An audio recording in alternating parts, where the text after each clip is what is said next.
тот день, когда Джексон вернулся домой раньше обычного, в воздухе Атланты стояла сухая, тяжелая тишина. Его мысли вертелись вокруг проектов на работе, но внутри было нечто странное навязчивое беспокойство, словно интуиция пыталась достучаться до него. Он знал, что его жена Мэри уделяет много времени их собаке Голди, ласковой лабрадорше. Но в последнее время это чувство исключенности стало почти физической болью. Он все чаще ощущал себя посторонним в собственном доме. Когда он вошел, его взгляд застыл, Мэри сидела на полу, а Голди мягко прижималась к ее животу. Картина была не пугающей, но необъяснимо тревожной. Джексон не смог понять, почему сердце билось так сильно, а в горле стоял ком. С каждым днем Голди все ближе держалась к Мэри, почти не обращая внимания на Джексона. Между ними будто возникла невидимая стена. Он попытался наладить контакт, предложил уехать на выходные вдвоем, но Мэри отказалась, она не могла оставить собаку.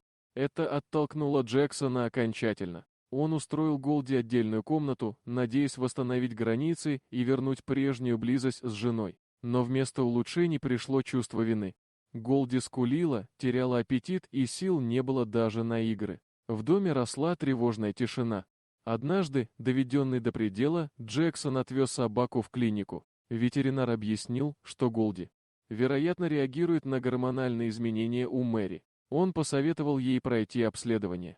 Диагноз застал их врасплох, на ранней стадии была обнаружена опухоль. Пока Мэри готовилась к операции, Джексон был рядом каждый день. Он вспоминал, как ошибался, когда считал Голди угрозой, она первая почувствовала неладное. Операция прошла успешно. В больничной палате Мэри держала Джексона за руку, а ее глаза говорили больше, чем слова. Когда они вернулись домой, Голди встретила их с такой радостью, будто знала, все будет хорошо. С этого момента они стали единым целым.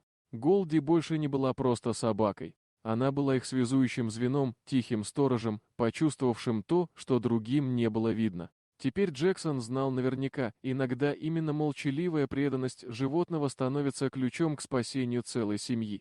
Вот такая удивительная история. Дорогие друзья, если вам понравилось видео, поставьте лайк, а также подписывайтесь на канал, впереди еще много интересного.